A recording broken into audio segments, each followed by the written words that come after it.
పశ్చిమాసియా యుద్ధాల కారణంగా భారత్ ఆర్థిక వ్యవస్థ పెను ప్రమాదంలో పడే అవకాశం ఉందంటున్నారు నిపుణులు. అలాగే రిటైల్ మార్కెట్లో చమురు ధరలు కొండెక్కే ప్రమాదం కనిపిస్తోంది. అంతేకాదు భారతీయ ఎగుమతులపై కూడా ప్రతికూల ప్రభావం పడే అవకాశాలు కనిపిస్తున్నాయి. అంతర్జాతీయ మార్కెట్లో ఇండియన్ కరెన్సీ అయిన రూపీ బలహీనపడే ప్రమాదం కూడా ఉంది. వీటన్నిటితో పాటుగా స్టాక్ మార్కెట్లపై ప్రతికూల ప్రభావం పడుతుందని ఆర్థికవేత్తలు హెచ్చరించారు.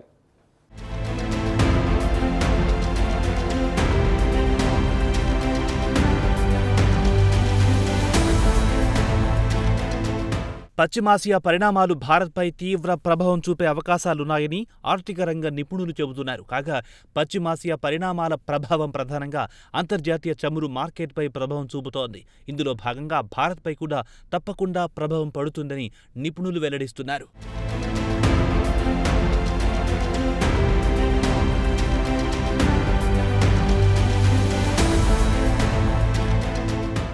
భారతదేశం తన ముడి చమురు అవసరాల్లో దాదాపు 85% దిగుమతులపైనే ఆధారపడి ఉంటోంది. ఇక్కడ హార్ముజ్ జలసంధి గురించి ప్రస్తావించుకొని తీరాలి.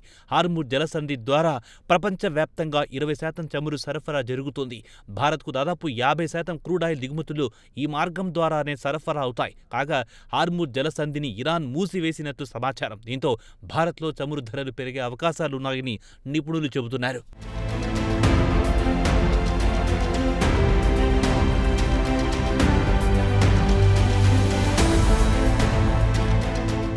కాగా సరఫరాలో అంతరాయాల కారణంగా అంతర్జాతీయ మార్కెట్లో చమురు ధరలు ఇప్పటికే బాగా పెరిగాయి. బ్రెంట్ క్రూడ్ చమురు 3% పెరిగింది. దీంతో బ్యారెల్కు $73కు చేరింది. పశ్చిమాసియా యుద్ధం మరికొంతకాలం కొనసాగితే ముడి చమురు ధరలు బ్యారెల్కు $100 లేదా అంతకంటే ఎక్కువ పెరిగే ప్రమాదం కనిపిస్తోంది. ఫలితంగా ఆయిల్ దిగుమతి ఖర్చు విపరీతంగా పెరిగే అవకాశాలున్నాయి. దీంతో కరెంట్ అకౌంట్ డెఫిసిట్ కూడా భారీ ఎత్తున పెరుగుతుందని నిపుణులు హెచ్చరిస్తున్నారు. ఫలితంగా ద్రవ్యోల్బణం అదుపు తప్పుతుందని వీరు హెచ్చరిస్తున్నారు. అంతిమంగా రిటైల్ మార్కెట్లో పెట్రోల్, డీజిల్ ధరలు భగ్గుమనడం ఖాయమంటున్నారు నిపుణులు.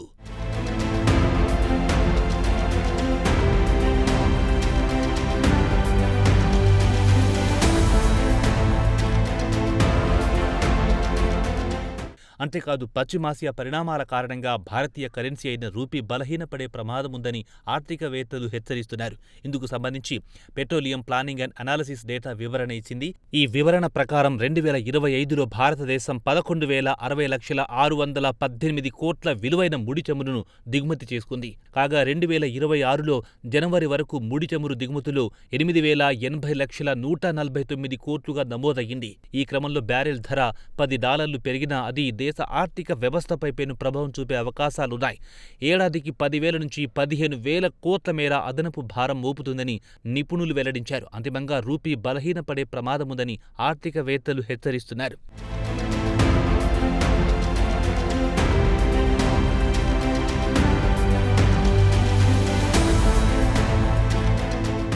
అలాగే భారతీయ ఎగుమతులపై కూడా పశ్చిమాసియా పరిణామాల ప్రభావం పడే అవకాశాలున్నాయని మన దేశంలో ఉత్పత్తి అయ్యే బాస్మతి బియ్యం ఎగుమతుల్లో ఇరాన్ ముందు వరుసలో ఉంది.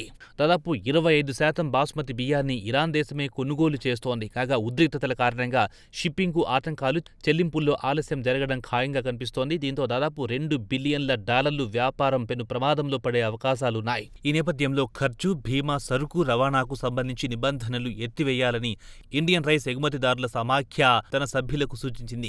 దీనినే సంక్షిప్తంగా CIF అంటారు. వాస్తవానికి ఇండియన్ రైస్ ఎగుమతిదారుల సమాఖ్య అనేది ఓ షిప్పింగ్ ఒప్పందం.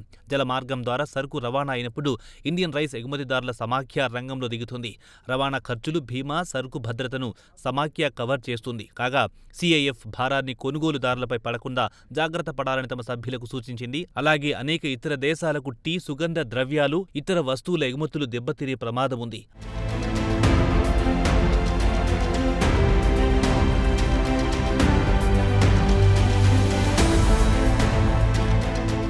అంతేకాదు స్టాక్ మార్కెట్పై కూడా యుద్ధ ప్రభావం ఉంటుందన్నారు నిపుణులు.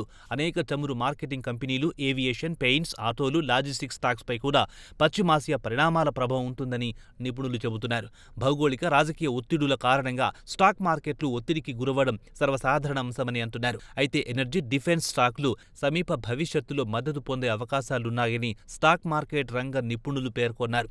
మొత్తం మీద పశ్చిమాసియా ఘర్షణలు భారత ఆర్థిక వ్యవస్థపై ప్రతికూల ప్రభావం చూపడం ఖాయమంటున్నారు నిపుణులు.